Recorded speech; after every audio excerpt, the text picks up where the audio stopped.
Hello and welcome back to the Frequency Ma podcast.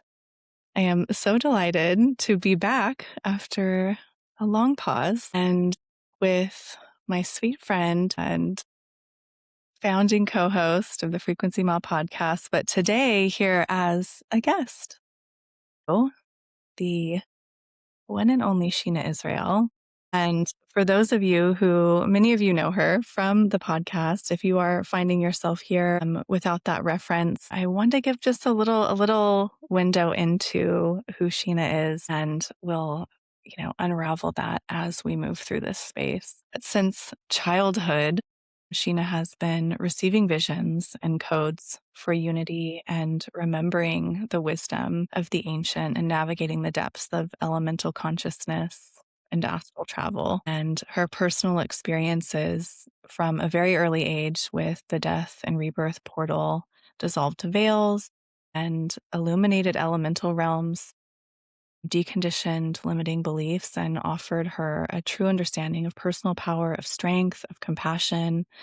And it's through this unique lens that she guides others through density to peace. And she weaves ancient threads and really brings through very unique codes in the here and now. And she does invite us to rediscover our innate powers as timeless, multidimensional co-creators. And if you've been in this space, you will know Sheena to be very grounded in now moment presence, in the elemental realms, in nature, in rhythms that are both earthbound and galactic. And I'm just so excited to be here with you in this capacity to delve into how you came to be in this now moment through explorations of your gifts and their origins. And so thank you so much for being here, Sheena. Thank you. And thank you for that bio. It's beautiful. I didn't write that if anybody's listening. And I just want to offer a moment of I will share bios are very challenging for me. I will put them off if I ever have to do it. I'll put them off until the person who's waiting for it is mad at me because it's so difficult. And I know I'm not the only one, so it's okay. But what's so beautiful is hearing someone else's reflection of you. And as you were speaking and sharing all of that truth, I could feel the resonance within me, saying, accept it, yes, accept it, it's okay. And I got teary eyed just receiving that. So thank you. It feels like you've already gifted me something that I need to integrate into my own wholeness, which is really beautiful. So thank you. Hmm. I know it feels so interesting to, have this kind of reconfiguration of, typically you're in the co-hosting role and we have a third party here. And so, it is, I am, enthroning this, reorientation of the space and excited to, hear about you and the unraveling story of you. Thank So you. Thank you. I would love to. I think one of the things that you share so beautifully in social media in, a very kind of dense realm that's, more and more, or maybe less and less. Maybe I shouldn't make these proclamations, but a space that I think can feel very overwhelming and ungrounded. What you share is often very nature based. It's, pictures and videos of your hands like cracking cacao pods. And it's very interesting to feel myself in this dense digital realm getting this transmission of really being grounded in natural rhythms. And that's one of the things that I'm gifted through my presence in your life is this invitation into absolute richness. I think of the soil. We walk on it, we take it for granted. And yet when we really study what's happening in the soil, it's this, rich microbiome and it's this, complex ecology. And it feels like that's a realm that you are very comfortable in and that you are able to transmit as part of your medicine, which is in a large part just your presence. And I feel like we are, as a collective, kind of moving into the offer of presence as its own offering, like not needing the ornamentation of, formal offers or pathways to work with us. But it's like, do you feel called to be in the field of Sheena Israel? Like there's something, Mm. in each of us that has a resonant key for other people in the collective. And so, making that medicine visible through our presence in ways that are not taxing on the soul. And so my long and winded question, I is around, are you willing to share with us a bit about your journey with the elemental realm? And that can be with cacao specifically, or be, I know you've told me stories about tending your garden. What is the origin point of your Hmm. The origin point of the journey of the elemental realm. Perfect. And I like your long and windy questions because we spoke off camera about tributaries in the river. It's like I'm seeing all the tributaries and the question is the river, but there's a bunch of stuff that comes in to kind of come into the river and help the flow. I feel that I can confidently speak for a lot of people in this moment on this question and saying that the origin point to our relationship with the elemental realm does begin in childhood to some degree. And maybe that's not true for everyone, but I do think it's true for the majority of us. Just to, I guess, come back to myself, I like to offer examples, like a story with that, because I can get into the listing part of the conversation where I say, well, I was working with fairies and talking to trees and all of these things, but that feels like just information, and it doesn't feel to me quite as like it doesn't feel like the offering. Like I'm thinking of right now the way many cultures teach wisdom traditions through storytelling, like oral storytelling, and even many cultures around the world didn't write things down. Everything was, and there's a reason for that, right? It's part of it, I believe, is to keep it alive, to make sure that it can continue to evolve and grow, that everything that we offer through our storytelling gets to be a living transmission that's perfect in that moment and is resonant uniquely to those who are hearing it and to the person sharing it in that moment. And it doesn't need to be structured in a way that's kept forever as like, this is the way. This is the way the trees speak. This is the way you see fairies, and more about it being through the technology that we are born with Mm, uniquely. How can we access these things and be in relationship? So with the story is is it okay if I tell like a background, like a little story? We're good, right? Yeah, okay.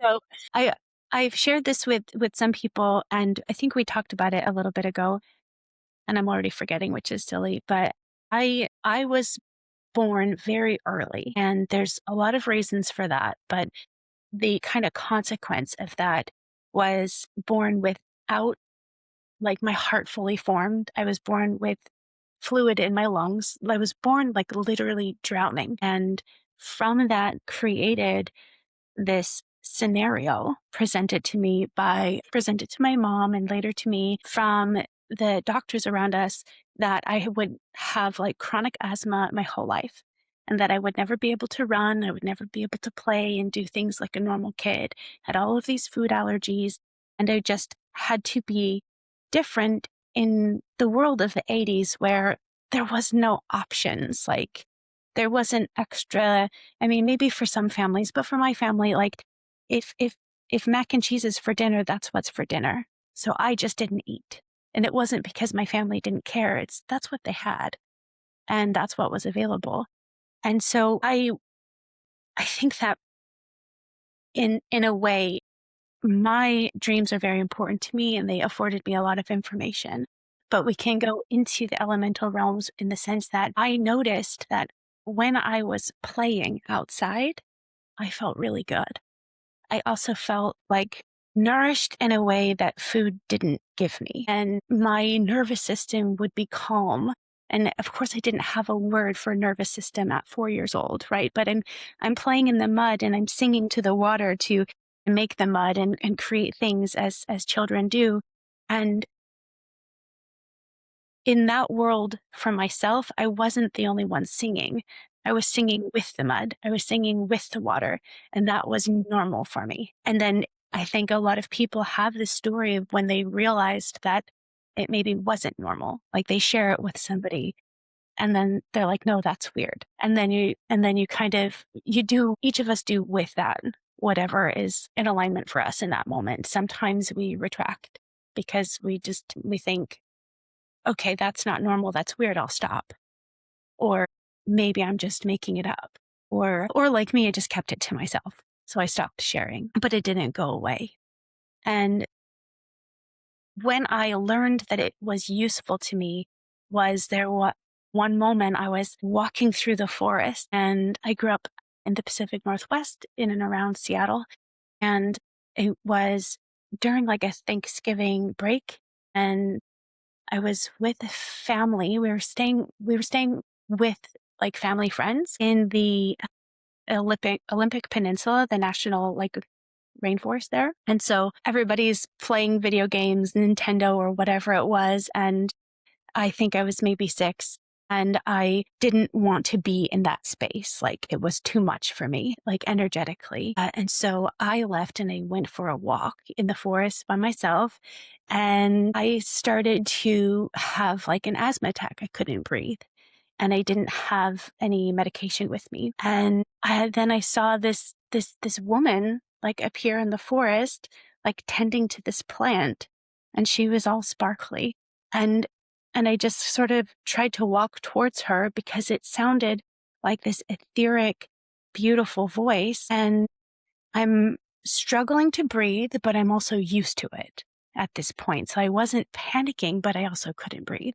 And she kind of gestures towards me and tells me to eat this plant. And so I did, which, I've told this story to a few people and they're like, that's crazy. And I'm like, but it also saved my life because I was in the forest and nobody knew I was outside. And I had been walking for hours. I had no idea where I was and I couldn't breathe. And I did that.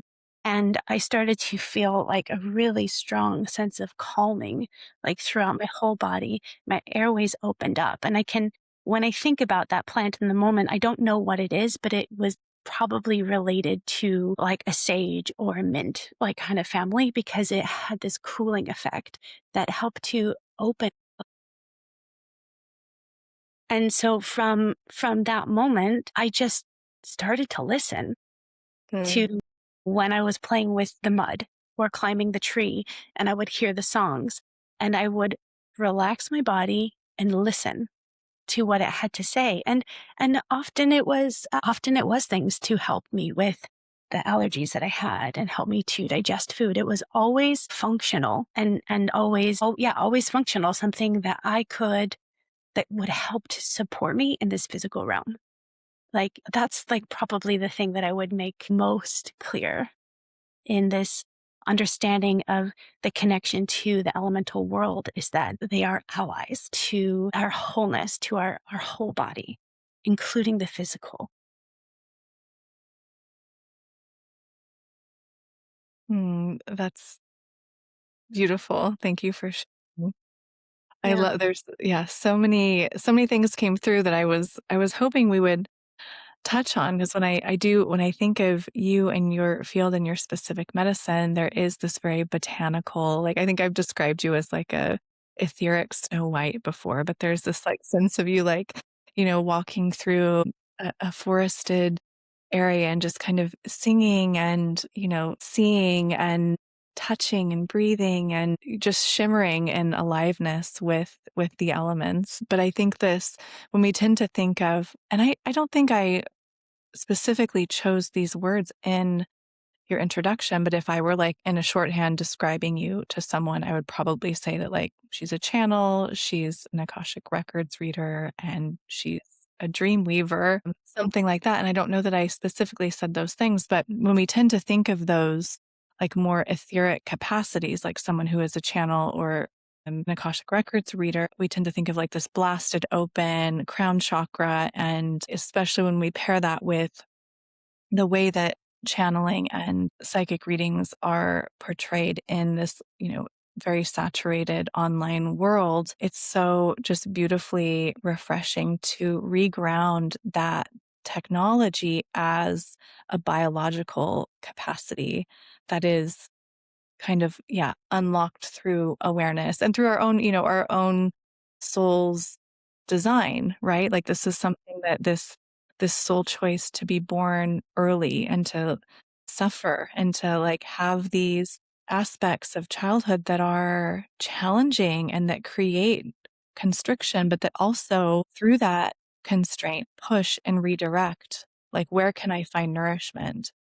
I'm not receiving the nourishment that I need through the food that is on offer. And it's not a moral analysis of, family choice. It's just this is the soul's design. It is designed to push you to this kind of understanding of the world as full of prana, as full of life force, and the capacity of the body to receive nourishment through all of our senses, our manifold sensory apparatus.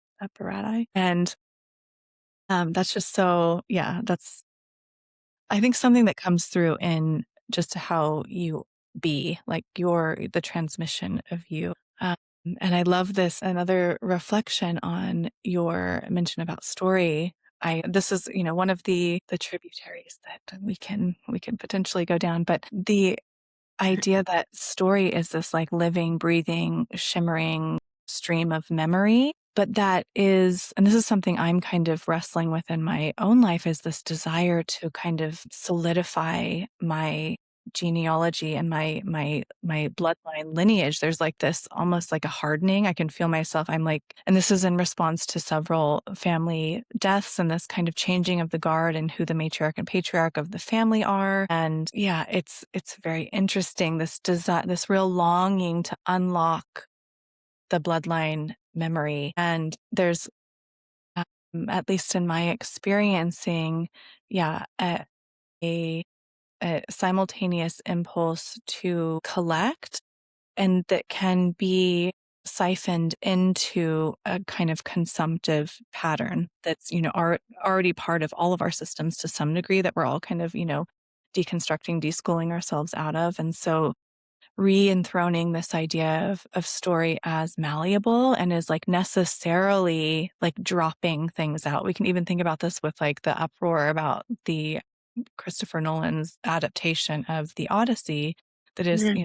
very far afield from Homer, but is that, and I don't want to, go too far down that. I think that, it's interesting that there's this modern collective uproar around like a text that very few people have actually written. But there's a legitimate impulse to preserve history, right? And to have it be accurate. But what is accurate? The accuracy is not like the specificity of the, character's appearance, or, there are things that can be malleable, that can reach us in a more effective way. But there are certain immutable aspects of that story, and that exists in the unseen realms. It's that, yeah, elemental, kind of the spirit of the story that is beyond kind of a shallow morality, but is a spiritual transmission of like what it means to be human and what it means to embrace the complexity and the paradox of human experiencing. And so it's I've been thinking a lot about story and like, oh, this is so interesting to observe this kind of like polarizing war on like the status of this film. And it gets at that broader piece about the role of story, because we're so hungry for story, for like gathering around the fire and hearing our elders tell us again, and hearing the repetition of story that, is mythic, has a mythic quality to it, but also grounds us in our bodies and in the resources and elements that are in our world, that are specific to our world. And so, Yeah. yeah, I love that you brought that forward. And And I can even speak to the story aspect with ancestry in my own personal experience with my ancestors being some of my strongest, most prevalent guides, Mhm. even the ones who like nobody knows about, nobody talks about. It's like being a child and going into this dream state, or gosh, being a young woman and entering into that like maiden phase through the first bleed, the the guidance that showed up for me during that time were ancestors of many lineages that showed up with their drums and their songs, like around me as I would fall to sleep. And these were people obviously there to help me, but they were also people I had no direct connection to from like the memory of my own mother, for example, or my father. I don't really know my father. I know his father, but not super well. And there's a lot of detachment from their direct lineage other than what lives through their spirit that I can witness. And my mother was adopted. And so the closest relationship I had in my life as a young girl was my great grandmother, who I'm not blood related to. But she was the one who taught me so many things about my gifts. And she taught them to me just through her own way of being, like how she would wash potatoes and sing to the potatoes and tell me that it was important that you sing to the potatoes. And then, but not tell me her song, but encourage my own. And it was like little things like that that is not, I reflect on her a lot because this is a woman who spoke more languages than I can count. She never went to school a day in her life. She came from, you know, as a Jewish immigrants, like escaping, I don't know where, probably Germany to Russia to the US, landed in North Dakota in the 1900s, living with like Lakota and in that kind of community. And her experience, like the way that she would teach me as a young child before she transitioned, was so incredibly dynamic. It was through just modeling, but it was also through bringing encyclopedias to the breakfast nook and making her tea and saying, "You want to learn how to write in cursive? You'll do so, but you will read Plato, Republic, while you practice cursive," as like a 5-year old, you know? And like we would talk about it. But then she would also talk about how what I'd be learning in school in the future is not the full truth as to like human history, as to like American history. And she was very encouraging on like all level to explore my lineage without it needing to be attached to her, but also without ever showing where she came from, without ever talking about it. She never talked about being Jewish ever. Nobody knew that, but you can tell because if you pay attention to her stories and her transmission, and do a little bit of research, eventually you can hear, oh, that's Jewish mysticism coming through right there. That language she's speaking is Yiddish. How does she know that? How does a woman who most fluently speaks German that grew up in North Dakota, how does she speak Yiddish? And how does she know Jewish mysticism? And also, why does she know the Lakota teachings? Like, why?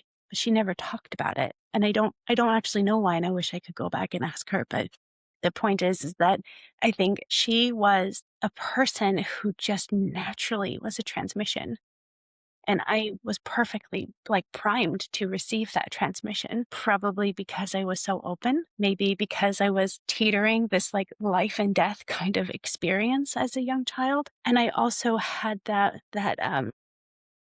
interesting question of, she's not my blood.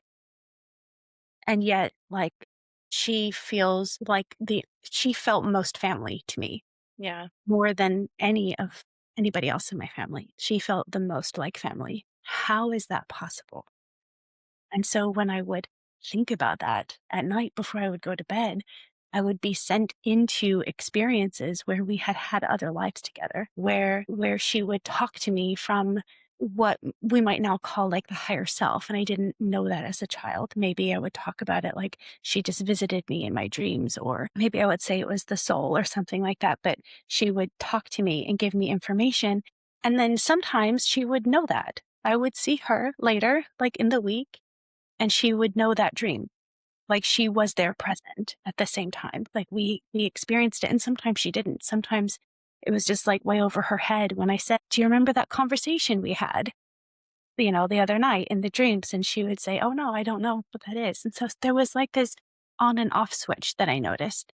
And I got really curious about that. And so I started to explore, what does that mean, and why don't I have one? Why don't I have this on and off switch? Not that I wanted it, but it was confusing. And it was taking those questions into the dream space and also into daily life with like doodling and creating, and again, like playing in mud or talking with the trees or whatever, that the information came through.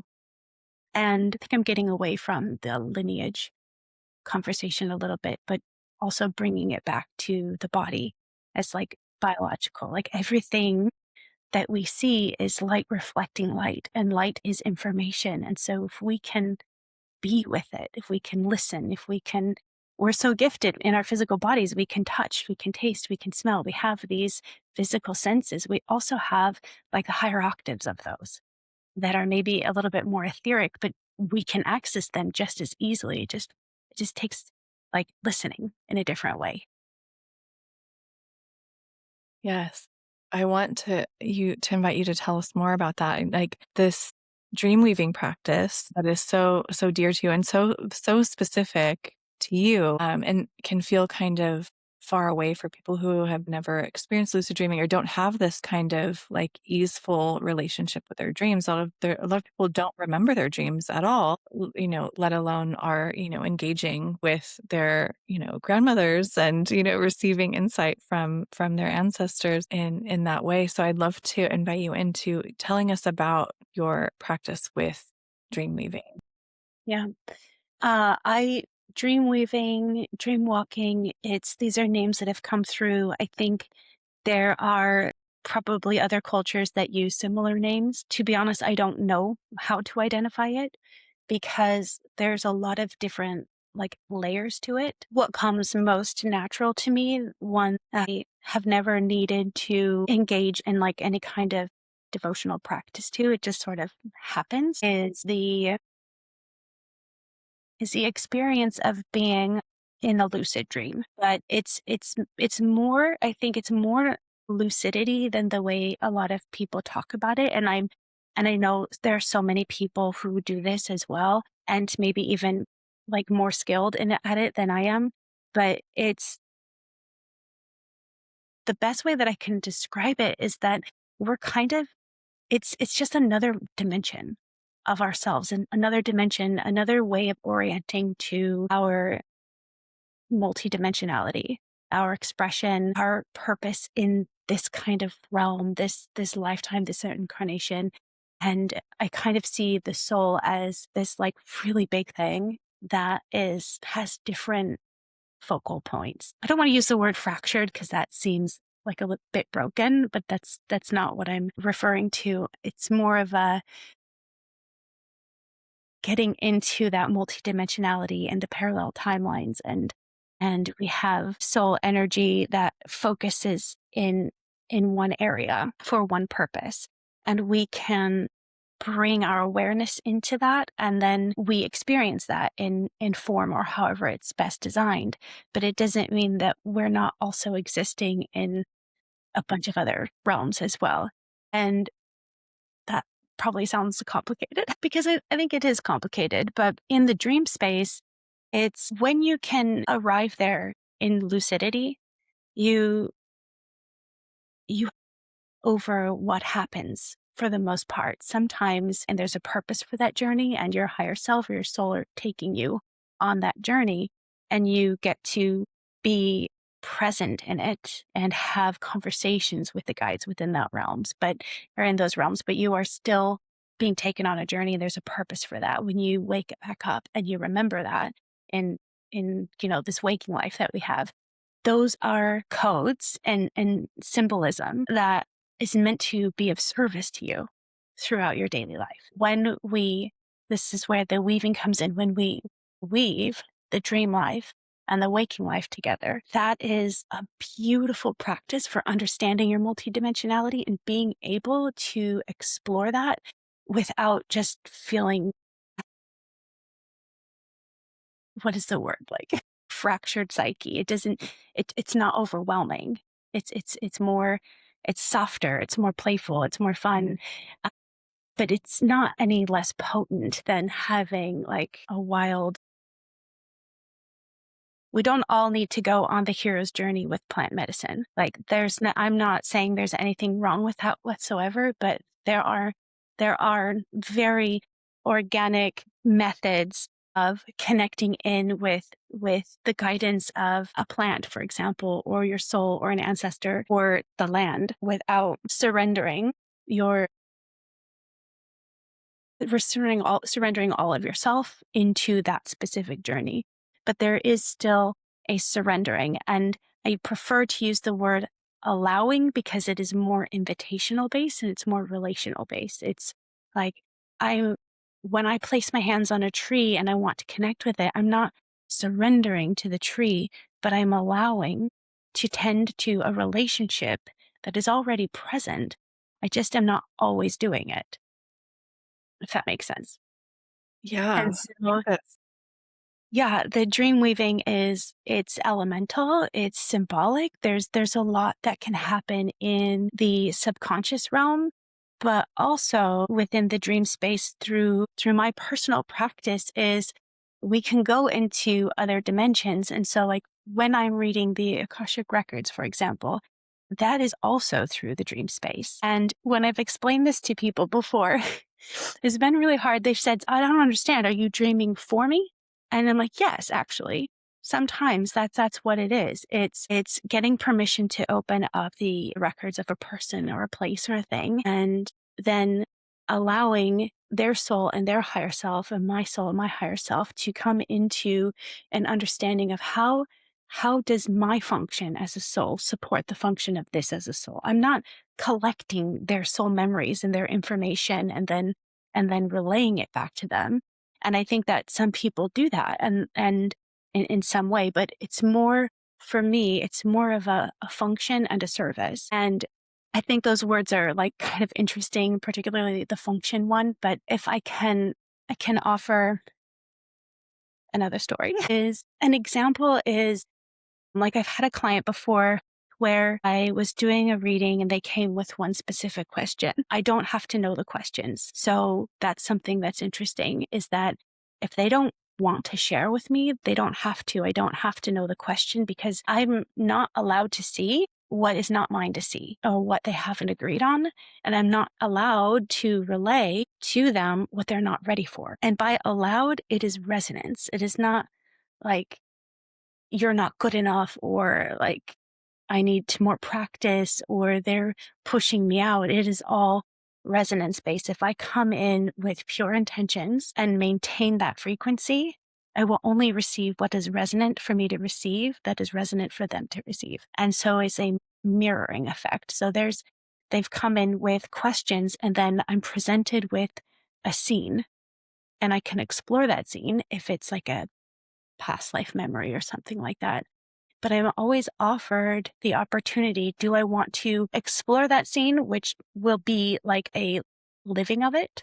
Like I will experience their emotions. I will experience how they felt. So sometimes if it's a traumatic scene, I will not go into it. And sometimes I will if it feels necessary, but I have that choice. And if it is traumatic, then the higher self will always offer like a reason for allowing me to see it and a reason for them allowing to see it. And sometimes the higher self will even say like, I know this person wants this information, but it's actually a distraction and it's not going to help them right now. But since you are here and your function is X, Y, and Z, can you do that instead? And then I'll do that instead. And usually what that is it's interesting. It's like I will receive a symbol. And those symbols, if you remember the conversation we had on Frequency Ma with Tiffany about sigils, right? It's kind of like that. And for anybody listening, I definitely recommend that conversation because it was really fun. But I'll receive a symbol or sigil, whatever you want to call it. And those are like compacted information, right? And and then all I do is reflect it back to a person. So it's like if anybody listening has experience with channeling Reiki or something like that, it's similar. It doesn't feel the same because every symbol has its own set of information, has its own function. So it's depending on your sensitivity, you're going to feel it or experiencing it differently. But when that happens, what I'm doing is being a mirror, a bridge, so to speak, to resolving like unresolved geometries within that soul's function in that form, in that physical form in this incarnation. And I don't I don't have to know what the symbol is doing, but I will feel it. So I'll understand it. And that's really so there are different, I guess to express this is like there are different levels to the dream weaving depending on why I'm there. There's also experiences of being taken like out of body and visiting with higher beings, councils and such. When I was younger, it was mostly like angels and fairies because I think that felt safe. As I got older, it transitioned into other things. And when I went through a period of time where I felt like I didn't want to be weird anymore. And it wasn't that weird. Like I didn't talk about this with people, but I did share with some close friends. And the result was you're lying. And that was painful. And so I thought I can't be myself fully if I just pretend none of this happens. So maybe if I try to take it away, then I can be like everybody else. And that was a really important process for me to go through because it helped me to understand, first of all, there's no such thing as normal, like not at all. And I want people to just take a deep breath and understand that we're all unique and that's on purpose. And if we weren't, it would be very boring to experience humanity. But it was also really important for me to experience that because I had to learn how to forget and then I had to learn how to remember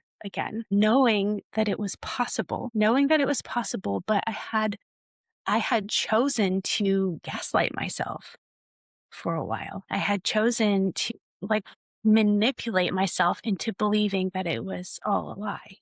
And I remember the choice point of doing that. And then I also remember the point in my life where my higher self said, enough, you're coming back. And to go through that remembering of the body's technology as a channel, that part was beautiful. But the remembering to be in the dream space the way that I was, because I had cultivated a sense of fear around it, that actually was more scary because it invited the experience that I think a lot of people have what they call sleep paralysis, where you can't move. You're awake in the body, but you can't move. You try to scream, you try to blink, you try to do all these things and you can't do it. And sometimes if you open your eyes, you can see really scary things. And really what that is fear, is you're seeing the reflection of the fear that you have manifested in your field and having to move through that and like look at these things that were scary and say, I am not afraid. I am stronger than this. Like I know what is beyond this is an interesting experience to do like as a teenager. And it took me a while to move all the way through it.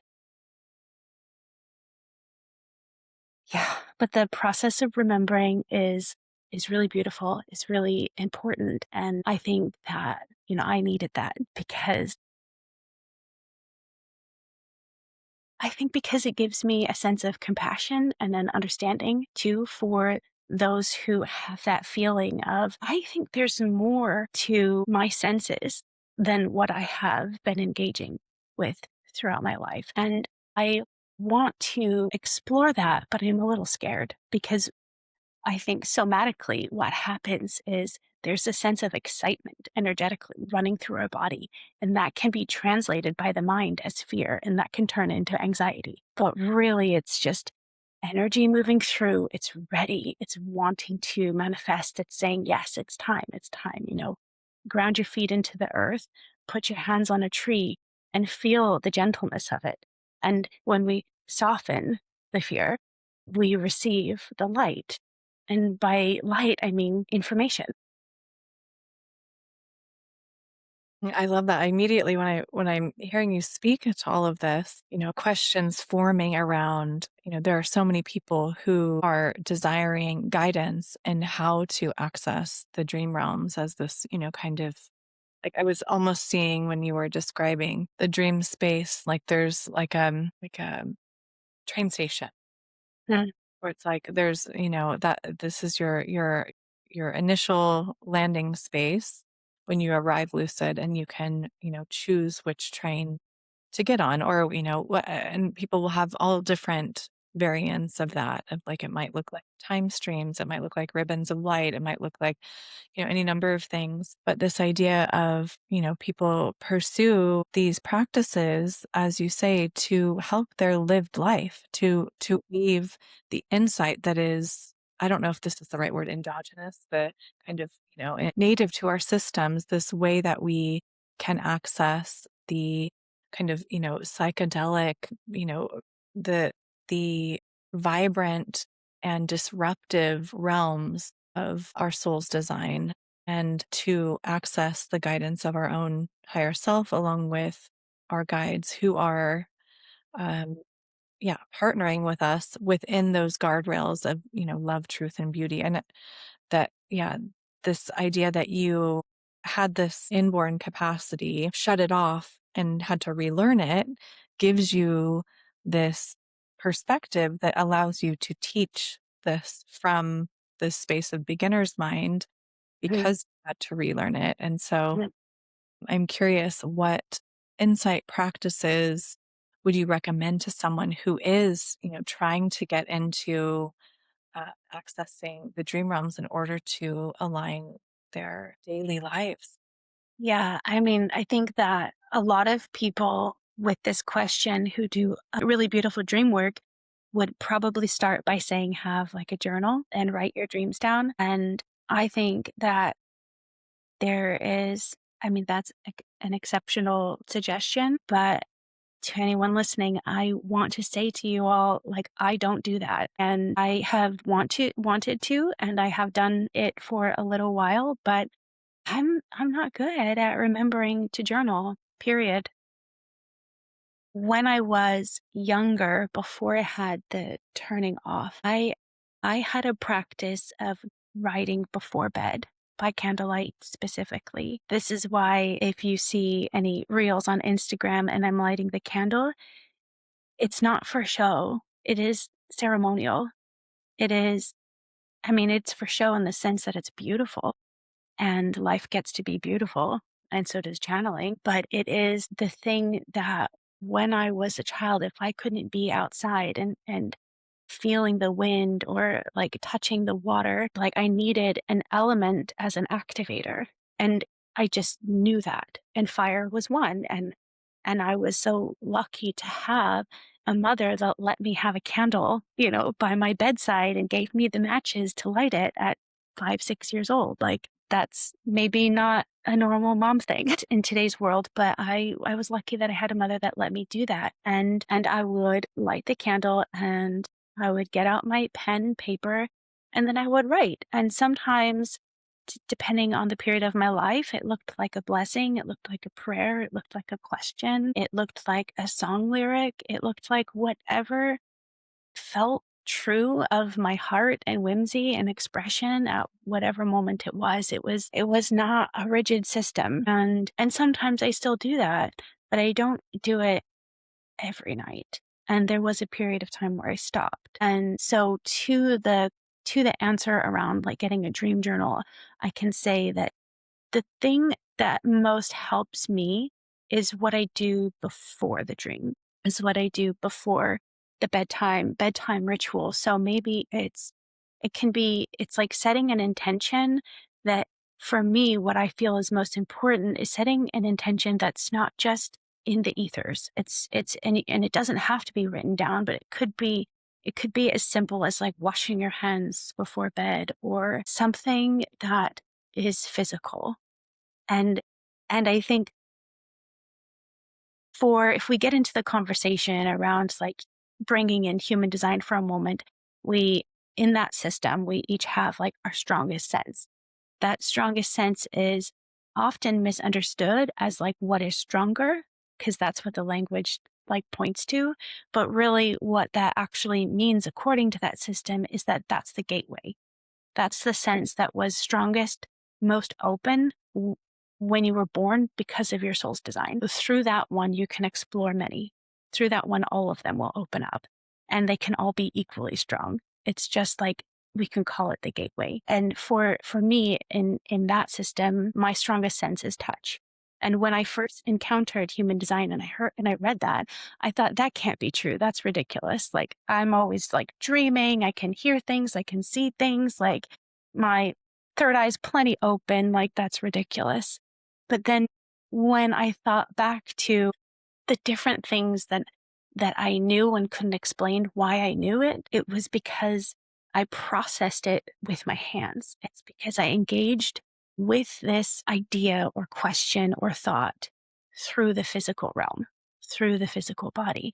So the dreaming, I feel, is important to start that practice. If you want to engage with your dreams more, what you do before matters more than after, because you are going to experience, whether you remember your dreams or not, something is happening. Like, you can wake up and not remember. It doesn't mean it doesn't mean you weren't in the astral. It doesn't mean you weren't with your soul. It doesn't mean all it means is that you're not grounding those visuals and that understanding in the way that the mind understands while you're awake. That's all that means. So if we can drop the expectation, we can set an intention and ground it with your hands, with your voice. Like, if you're going to set your intention through your voice, then like really feel the vibration of it, so that the whole body understands that as it rests, it's going to be receiving information. And then when you wake up, you want to translate that information. You want to understand what that means. And so when you do that and you wake up, it's going to be processing. Like, this is like a computer, right? The body.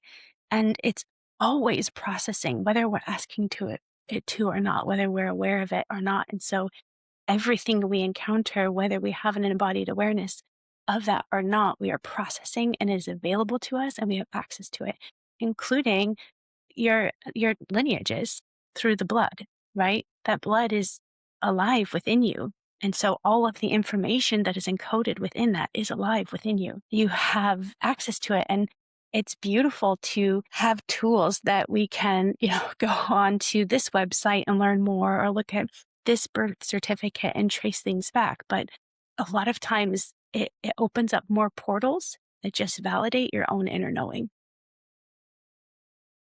I so love that reframe around the intention setting, creating this sort of portal into nourishment, right? And so I think when we think of these technologies, and I love that we're getting into kind of, channeling as well. I think that the technologies can arrive in a different way. And I do want to spiral into asking you to share with us a little bit about like the human design chart and where to find that, the gate sense gateway, because it feels like a keystone into either lucid dream or channeling more broadly.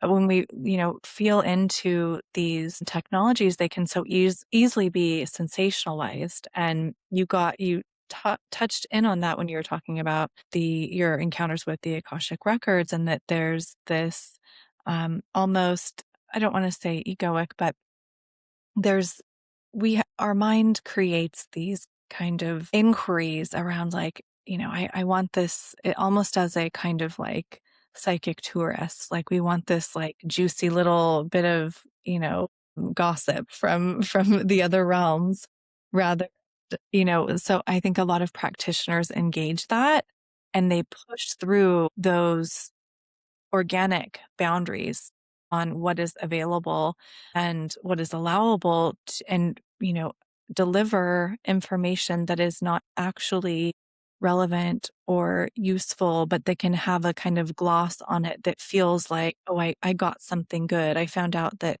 I was this in a past life, some kind of, yeah, I liken it to a kind of, yeah, kind of fast food, like fast food. Like it has Yeah. that quality of it's not deeply nourishing. It satisfies a craving, but it's not delivering that deeper level. So it's so fascinating to hear you talk about like the inside of being a practitioner and honoring that it's almost like when you hold yourself in integrity in your central pillar, you're in integrity with that intention that I will bring through what is in right time and right purpose that already done. It's already been orchestrated and you just have to honor the architecture that's in place that's been consented to through the good intention. And by good, I mean, um, there's conscious awareness around it of the person who you are doing the reading for, that their intention has anchored in the proper boundaries, honoring them. It's like the reading's like almost done at such time as that intention is anchored on both sides, that circuit's complete. And then there's just like the ritual of grounding that through the dream space or through the channeled message, through the sigil, through the thing. It's like the same as the candle. Like we have to do the thing. Like it's already done. At the same time that it's already done, the information's already packaged and received. Like we have to go through the motion of doing the thing, lighting the candle, visiting the dream realm, and then, capturing the encoded sigil. And that when that's held in that, integral space, like we can trust it. And so having that discernment is, yeah, I want to celebrate that because I do feel like it is where then it ought to be in terms of, people who have these gifts, have gifts like yours. And so, yeah, I love hearing Yeah. you speak to your process in that way. I think that there's part of the reason why I operate in that way is because, like, that is a part of it is by design. That is how I feel is best. That's what feels most true. Another reason is just because of experience. It's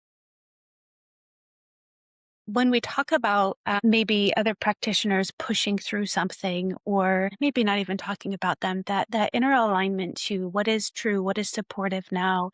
When when we come at it from just curiosity with the Akashic Records, well, however we approach is the answer that will be resonant, if that makes sense. Like our intention sets the tone. Yeah. And by tone, that is like the as the practitioner, my field will feel that tone from another. But my tone is always chosen with, the truth that is always true. Yeah. Whatever will be supportive now and always, because from the dream space there's endless perspectives, Yeah. and I don't want to deliver something that will create confusion or more fracture, and I just, that's a responsibility that I feel is important to me. It's not something that everybody has to choose. I think that there's room for playfulness within these kinds of readings, but the the purity and innocence like has to be respected, and that's done through the tone, I think, of the practitioner. And so I can see or feel anything that's not resonant with that tone of this will be supportive always. And I just choose not to go that direction. I choose to follow another. And that's what I've just shared. The other thing to talk about too is that for anybody who's trying to like understand how this might feel, is it's almost like in those dream spaces in the Akashic field, however we want to describe that, I am like Sheena, as I'm presenting now, is present almost in the background. I am operating from a higher capacity than I am like consistently here right now. And so there's inherently like more purity, more integrity, not because I'm not integral in my daily life, but just because, I am also like every day learning to be human, which might seem like a weird thing to say because we are human, but I feel like we're learning. We're experiencing life on earth as souls that have had experiences in all kinds of different realms. And this is a gift. And it's also like very challenging sometimes. Yeah. But I think like when I'm hearing you say that, I think it's a beautiful invitation into like the human sets the intention. You can create this bedtime ritual to prepare to enter this liminal space. Kind of like, okay, we can kind of, extract a Mm, formula touches. here. Like, Yeah. yeah. But it's like the ritual that signals the self that like this is where we're going, and the intention setting that the human does Mm, grants that pure channel to the higher self that is then doing the experiencing. yeah. And that feels like something to play with, something to. Okay.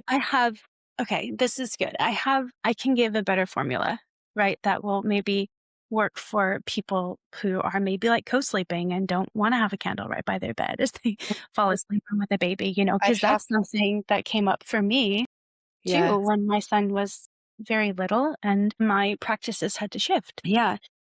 Yeah. I just want to note, I have so many questions about co-sleeping and dreaming and the interconnection of soul streams, because I'm deep in that experience and going like, wow, this is really intense. But I want to hear your formula.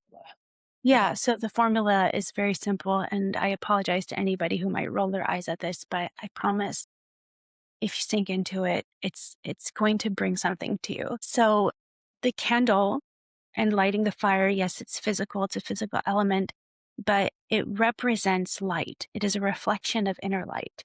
And to me, that inner light or that fire, that light always, for whatever reason, means information to me. It is structure, it is information, it's coded, it's whatever the sun is, that's plasma. It brings us the information that, that Gaia receives, and then trees form, and all kinds of physical things. So it's more than just fire.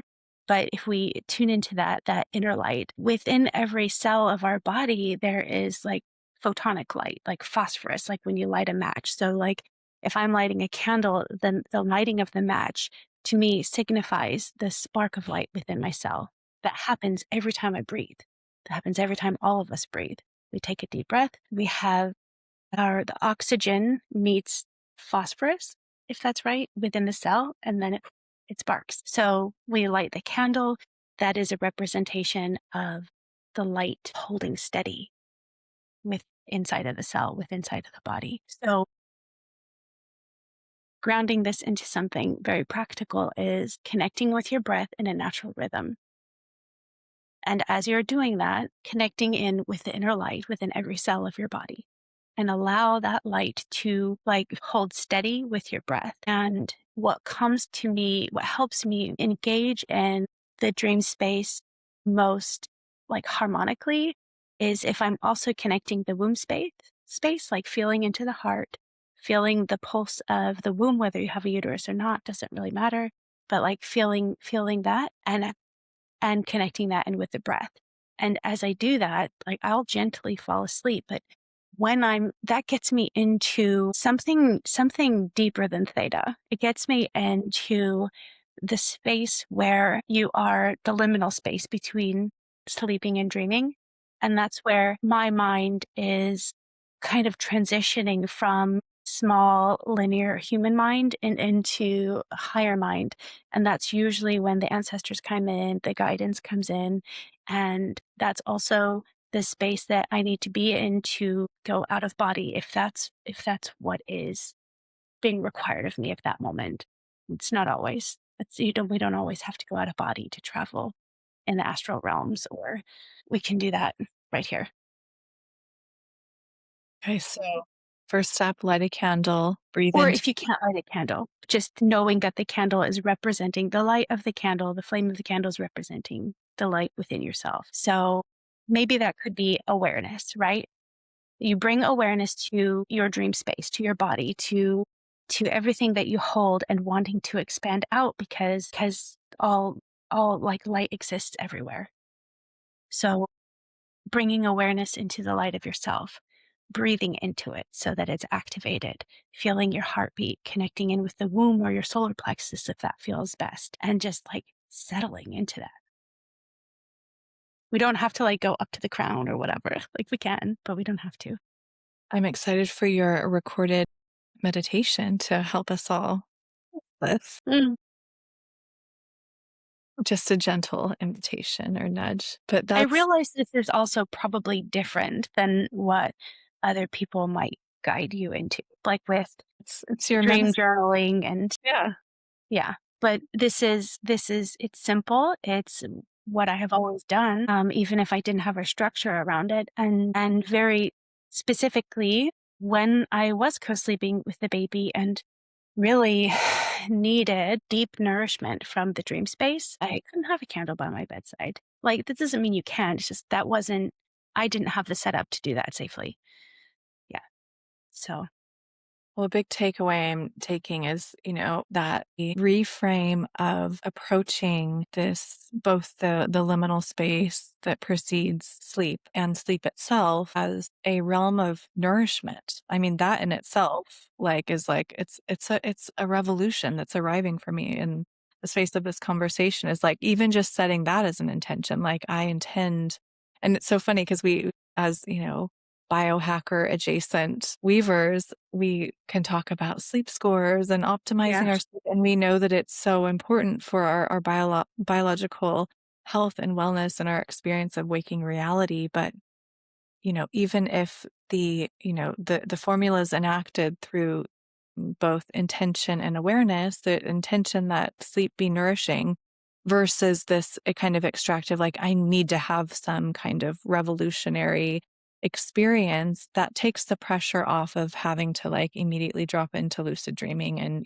be able to maneuver within in the astral, but that sleep is nourishing whether the dreams are recalled or whether your experiencing is able to be recalled, that what occurs in that space is nourishing and held in the light of awareness that you're carrying through this kind of pre sleep awareness. And breathing into the cells is like a really sweet formula that I I'm mean, and just because it's soft doesn't mean it's not potent. Like I've right. just coming out of a period of like feeling pretty disconnected from my dream space for like a month or so. And that's hard for me. I was like, I really miss this. And like, I realized that I've been on a computer a lot, been creating a lot, doing a lot of things and not tending to my sleep space, my home, my body in the way that feels most nourishing and most like intentional. And so just a couple of days ago, I even brought myself back to this simple practice of like, okay, I'm I'm going I my thoughts are racing. I'm going to not try to push it. I'm not going to engage, but I'm just going to, as that's happening, I'm going to breathe into the light of my cells and I'm going to feel my heartbeat and I'm going to connect to my womb and my solar plexus and I'm just going to let it settle. And the dreams came back, like right back. And that can be true for anybody. It doesn't, just because it's soft doesn't mean it can't happen right away. And maybe it takes a little bit more time and that's okay too. Well, I do want to dangle, maybe I'll ask this at the end of our time, but I want to ask you about this phenomenon of entanglement of soul streams when co-sleeping, because I think that's a really interesting topic. But before that, since you mentioned that you have been in building mode, I know you've been building some wondrous, grounded realities and possibilities for people to experience your gifts in the flesh in this very beautifully held space. And so I'd love to invite you in to talk about share with us what you have been building. Yeah. So where to begin? Honestly, it can be very easily woven into the co-sleeping with dreams conversation, which is so funny. But what is arriving right now through the building and the creation mode is something that I'm calling Harmonia Rising. And the reason for this name is because I was so persistent with the guidance by asking for a name.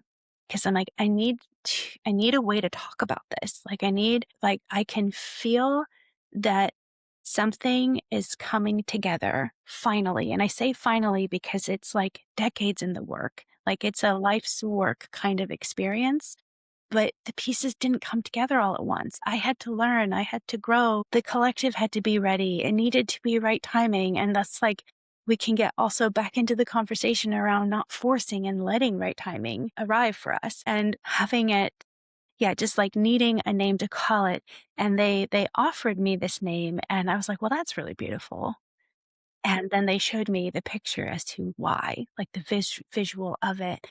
And what they're showing me is what they call the harmonic field. So that is the language that I use. I think that it is probably exactly the same as what people call New Earth. I also think it's exactly the same as to what ancients called the kingdom or what other ancients called like Avalon. I don't think it's a location. I think it is a dimensional field. It is a field of like harmonic resonance where life is in right relationship with the elemental world. And that includes fire, water, air, oxygen, nitrogen, hydrogen, all of the elements. And I'm not just talking about the ones we see physically, but the ones that form creation.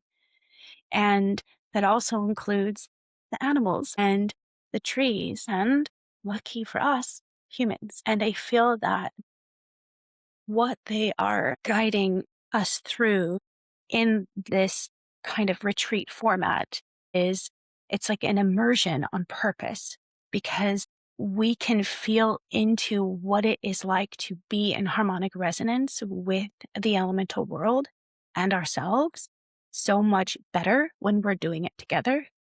And we can feel into that easily without ayahuasca, like we can feel into that in the same way that I did as a 4-year-old playing with mud and listening to the wisdom of water coming through me as I formed with mud or any other child that's like engaging in their their world of imagination, which is like pre-manifestation. It is creation pre-manifestation. And at the same time, like I ask myself, is it really pre-manifestation or is it just not in this dimension? And so the harmonia, the word there is representative of harmonic union, and rising is the rising frequency, the rising awareness, the rising participation in right relationship. So it's like I kind of laugh at myself sometimes because it sounds like a pretty cool band name. I'm thinking like some, but also it's encoded, and that's pretty typical of like my ancestral guidance is to have things be encoded, have language be encoded, and I think that also comes back to the living transmission of word and storytelling as well. And so I believe I've been kind of sitting on this for a while. And in my mind, I'm going to get real like personal for a moment, be just for anybody listening, because I think that whenever we're creating something big, like some of us have a really hard time with that. And for reasons that are actually beyond our capacity to create. Like, meaning, I don't mean that it's beyond our capacity to create, but the reasons are beyond. In the sense that I know what I'm capable of, but sometimes the resources are just not there. And so I think that a lot of times in spiritual communities, we get into conversations around like, well, you're creating your reality. So if the resources aren't there, then why are you blocking them? And I don't think it's that simple. I think there's a lot at play here. I think that there's collective agreement for one thing. I think there's planetary energetics. I think there's energetics and harmonics within our own field that need nourishment, that need restoration, that need safety. And that's not a mental, like, I can affirmation myself out of it. It's biological. Sometimes it's much deeper. So when I say I've been sitting on this for a while, I have been sitting on it and integrating. I have been calibrating. I have been going through a period of, I know what I need to create. I'm gonna reach out for support, and then the support's not resonant. So I have to pull back. And then I go out again, and then I come back. And through that process, like, I am refining my own capacity to hold the field, like, steady in its tone, just like I would do in the astral in somebody else's Akashic Records, but I'm doing it in physical form, which is different. But like, I can orient the practice in the same way. I can kind of create a formula that has worked for myself in the same way that I would do in the dream space. Again, like, the dream space is here for us to serve us as well in this physical realm. So I feel it's emerging now because of a few things. I'm ready to hold it without collapsing. I'm ready to hold the field at the level of integrity that I believe it needs, because there are children being welcomed in. And I'm not really, like, I'm not willing to create a space where they are not fully held. And that's just like, as a mother, I know that you feel that deeply. We live in a world where we're just like operating with these systems of, they're born at this time, so of course they are encoded to experience things that we feel are denser, we feel maybe we don't want them to experience, and yet we don't have full control. We are not their only influence, and at the same time we want sanctuary for them. And so if I'm going to invite a family into a space where we are, practicing, like, and putting a coin on the wall and watching it stick, that's just fun. And it's really fun to see how, like, kids usually are like, yeah, of course, that's really cool. I can do it. Like, they gravitate to it so easily, but often adults are like, wait, how's that happening? Right. And then you see, like, their inner child, like, light up, and they're like, oh my gosh, this is amazing. And then, but then if we go into the realms of ceremony that can bring up a lot of emotion, I want to make sure that that space is held where it's safe for that to be experienced for the kid and the adult. Does that make sense? Like, I don't want to we don't want to, like, put a cap on anyone and say this is too much, or this is, like, not enough. There's no prescription here. There's no performance. It's really just presence, and it is gentle and it is soft, but it's also going to be powerful. So my job is to curate the environment in a way that it is, like, fully held. Mm. I don't, does that make sense? Okay. I think one of the principles of your leadership is that you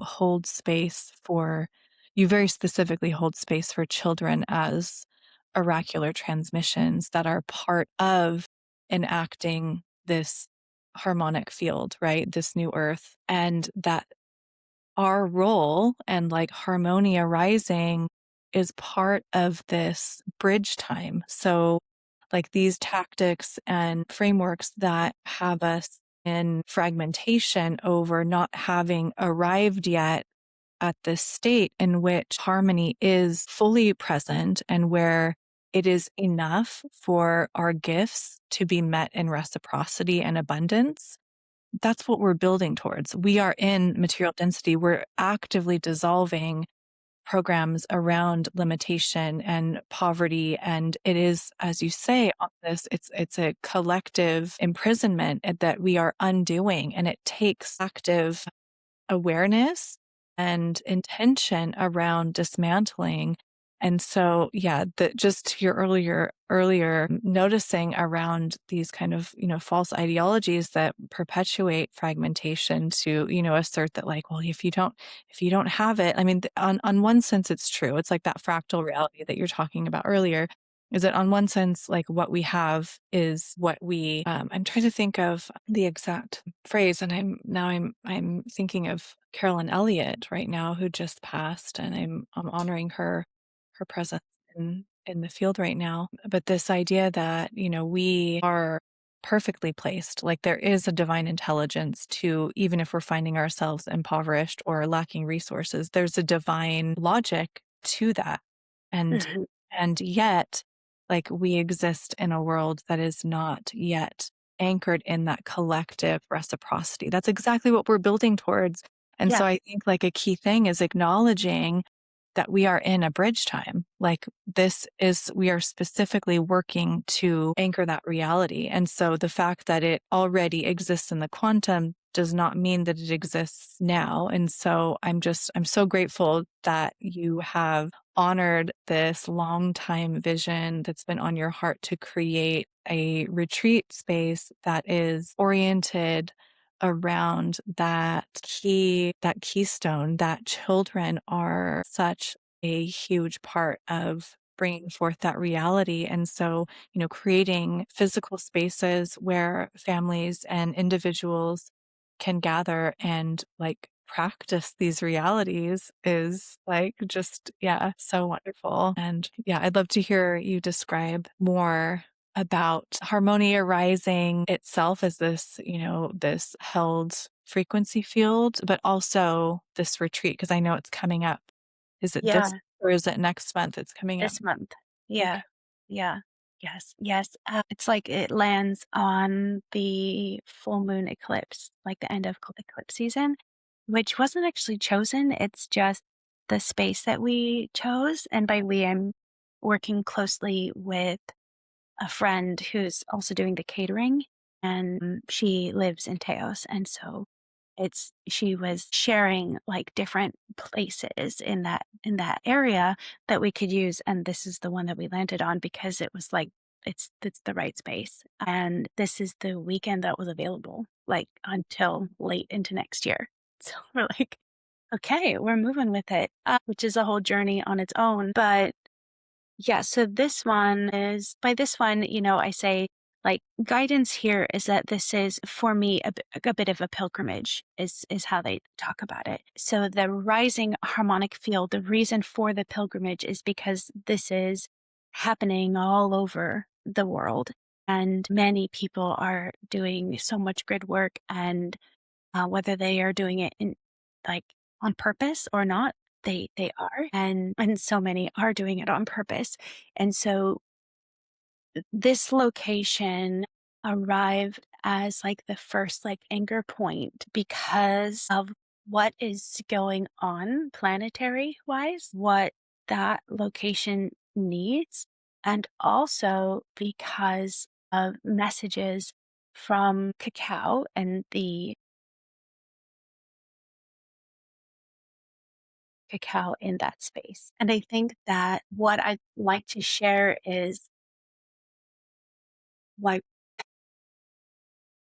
that particular space is near a very ancient like community that I didn't know about before, like settling on this location, but I was seeing it in the dream space, and I kept seeing a desert, and I kept seeing a desert with a river running through it, and particular plants were coming through, and some animals were coming through, and they were showing me what we were doing, but they were also showing me a time from, I now know, like 1,000 years ago, or maybe even more, of uh, different practices going on in that space of many communities coming together to share ceremony, to share wisdom, to share community and food and all kinds of things. And and then later, through my research around Taos, New Mexico, I came across the archaeological site of, I think it's called Chaco Canyon. And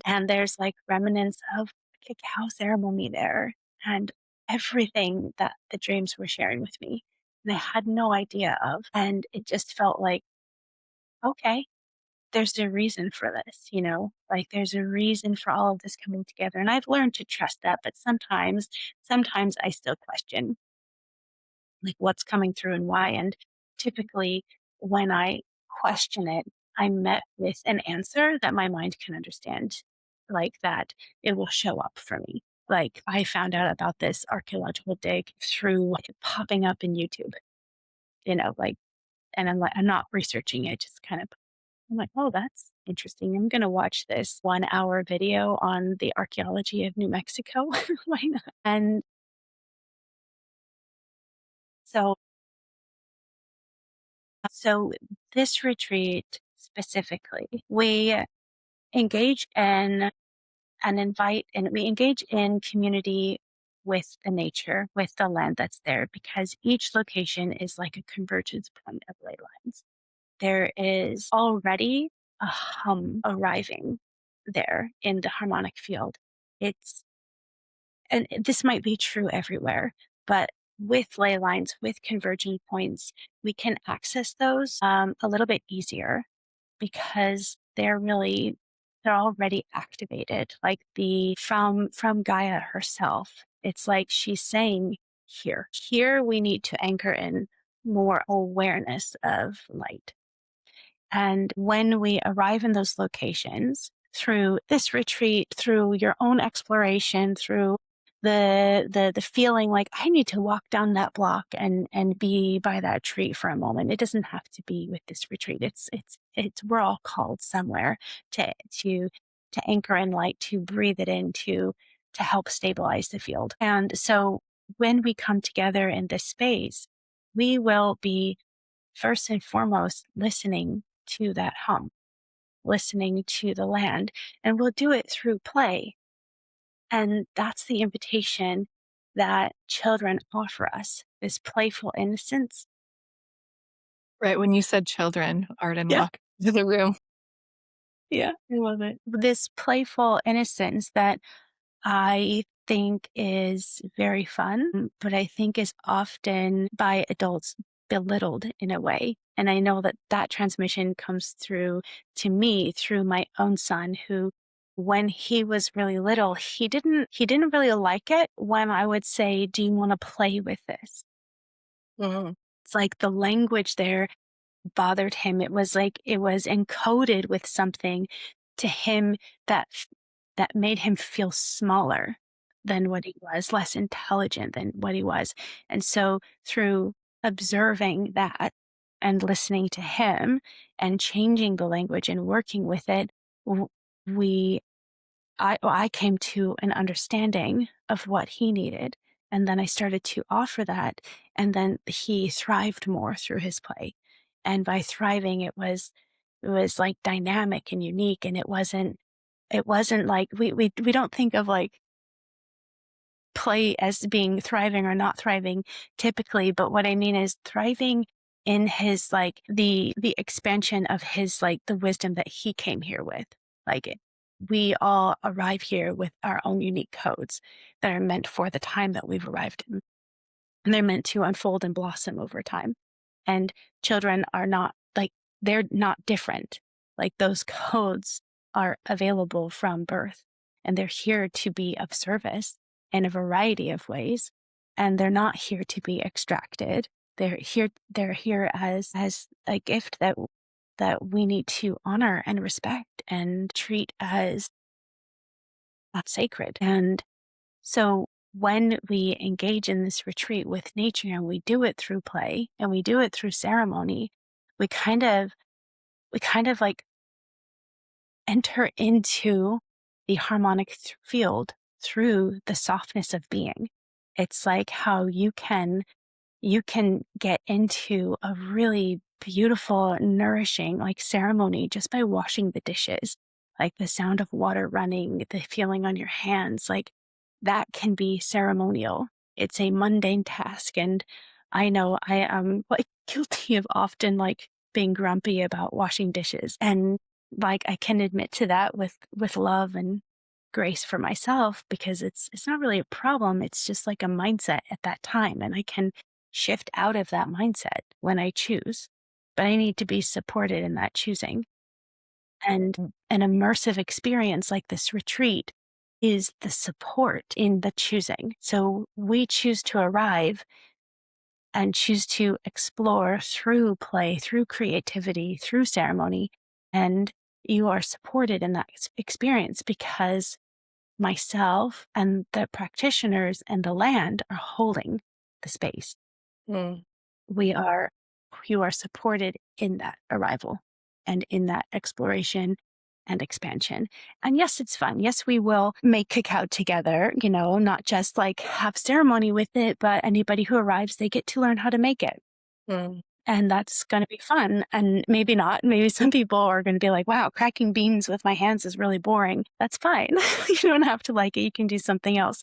But I'll say, in my experience with cacao, is that the more that we allow ourselves to be in communion throughout the process, the the more integration we receive in the medicine as we consume it, in the medicine and the wisdom, whatever that is. And again, bringing it back to the strongest sense being touch. Like, I make cacao by hand and crack the beans by hand because each batch comes from a different harvest, and each harvest was grown at a different time. And Gaia was different at that time. Maybe there was a drought, maybe there wasn't, maybe there was just everything is different. And so the messages that come through and sitting with them and holding them and playing with them and smelling them, but them being the beans, it's a different message. It offers a different story than the last time. And when I practice that relationship, it supports my relationship with all other elements in the same way. It supports my relationship with my dreams. It supports the relationship with tending to the trees. It supports my relationship with my dog, who's a beautiful transmission of how a feminine can hold boundaries, who's like very soft and cuddly, but on her terms. And that was different from my last dog. And listening, softening and listening and not controlling and not projecting was and is always, like, for me, the key. I I feel like think that was the journey. yeah, well, what I'm receiving is that this field is being held as the sort of rhythmic resolution between this, like, very strongly held in the overculture split between work and play that are dissolved when we are in a flow state, which is essentially channeling, right? We're channeling reality. It's like, so this kind of, yeah, in self enchantment with the elemental reality allows us to engage in things that we might consider work, like preparing a meal, but with that infused sense of play. So it's the embodied integral resolution to a false story that we have held and allowed our experience to be structured by through collective agreements. And it's a dismantling of that collective agreement and really a return that I think we've all been longing for, like this, like cooking alongside other women, Mhm. like this, there's so much on offer in terms of how we heal the human spirit and heal our relationship with this realm and acquaint ourselves with the beauty of our humanity. And I just feel this real deep collective hunger to be in spaces where we can work play. I'll just, put them Mhm. together. Work play alongside other women, alongside men, to have these like interconnected rhythms and it's almost like a reclamation of the missing village, right? Where we are enacting what it is like to be immersed in a village where we have the men constructing a fence or creating maybe setting up the fire for later that evening, and then the children are playing and they're weaving in, like there's a space that can contain the permutations of consciousness that children embody and that women embody and that men embody and that everyone in between embodies, that there is a willingness to enthrone the variations, but within it is the harmonic field is arising, and it just sounds so delightful. And Yeah. I'm glad you said flow state because that's a simplified way of saying like everything else, but it is flow, and we can, yeah, play is perfectly fine, but is a flow state, and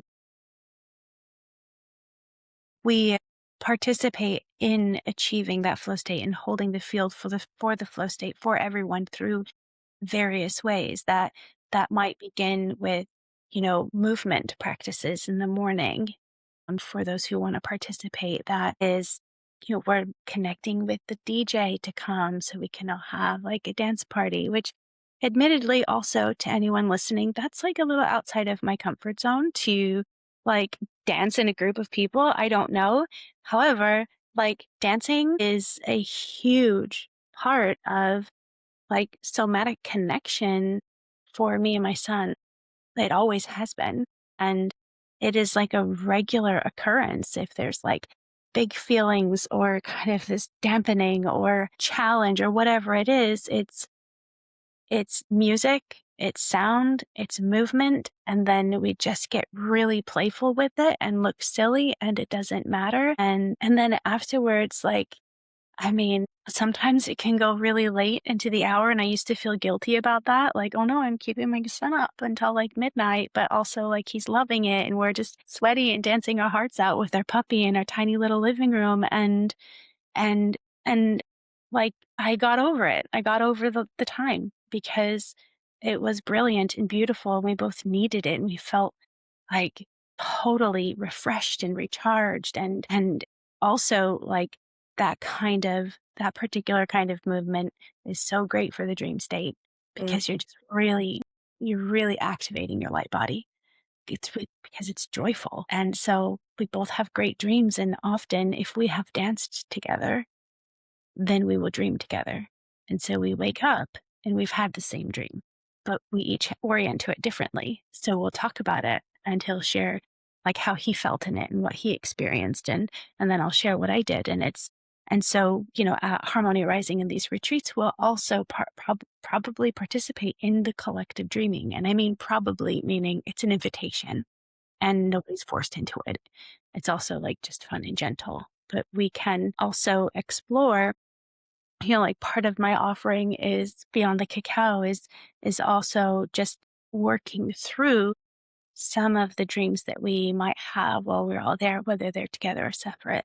It's also supporting people through like understanding reoccurring dreams, which is a thing that I've worked with a lot in my life and with clients, is those reoccurring dreams are there on purpose and they're offering something to us.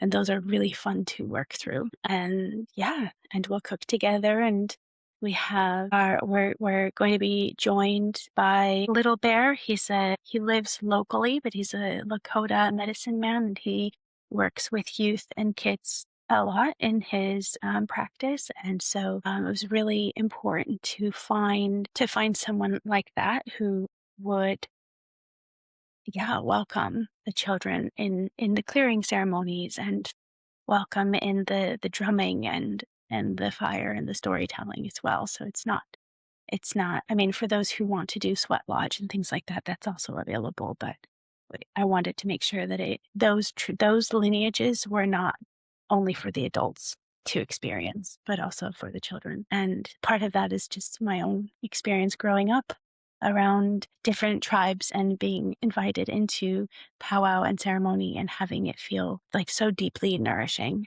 more than, the church or temple that I went to with my family or something like that. And really wanting to keep that connection alive. Well, I know you have a beautiful website devoted to this retreat space and that goes into more detail about what to expect and how to register and the dates and the actual dates and location and all of that. And so we'll definitely link that in the show notes. And as always, yeah, reach out directly to Sheena Yes. if you are feeling called to contribute to this space or attend as a participant. Yeah. I And want to. even if this one doesn't work out, let's talk about where you are and where would work out, because we're moving and going to different locations, and as of right now, it's wherever the ley lines lead. I have personal places that are calling very strongly to me, but I think that that's going to be true for everyone, and I'm honoring. It's not about me; it's about the collective. So yeah. Yeah. So definitely reach out. You can check out the website. You can reach out to me personally. That would be fun. I would love to answer any questions. And yeah. Well, as always, this has been. Yeah, this is I think we're nearing the 2-hour mark, and as always, I feel like we could talk for another 2. But this feels like, yeah, a beautiful invitation into, yeah, the dream space, dream weaving, and to this specific retreat with Harmonia Rising. And I did want to pull this out of your earlier reflections. Another aspect that we can, add to the lucid dream or dream weaving formula is joy maxing. Mhm. How much joy is in your life? How much just, Yeah. unearned celebration, can you infuse into your daily reality as a kind of frequency calibration to allow greater access to these realms? That's such a little thing I'm tucking away among many from this conversation.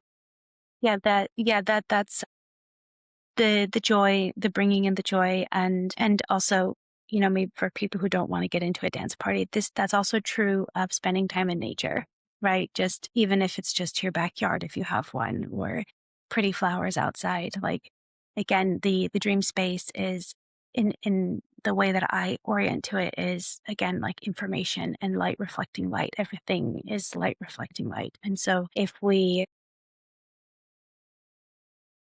will be processing whatever we engage with in our physical waking life, in the dream space, and more.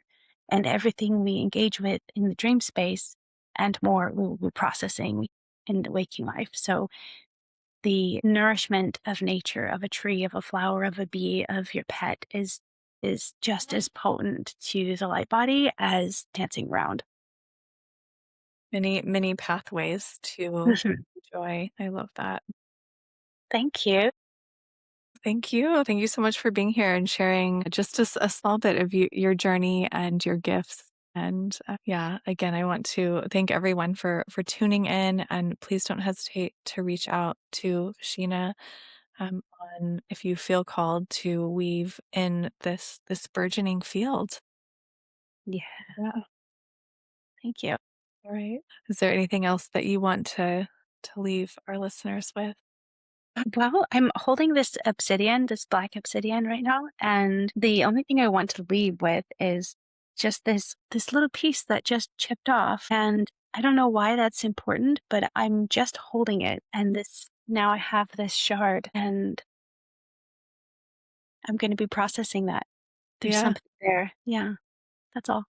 Well, I love that. Yeah, attuning to I think if we can make our lives magical, like there's magic in the mundane, and just I'm taking from that an invitation to approach things that seem disconnected as, or maybe incidental rather as carrying greater meaning or an invitation into the sacred. Yeah. So Yeah. appreciating you, appreciating the share. Thank Hmm. you for being here. Thank you. All right. Until next time. Bye, everyone. Bye.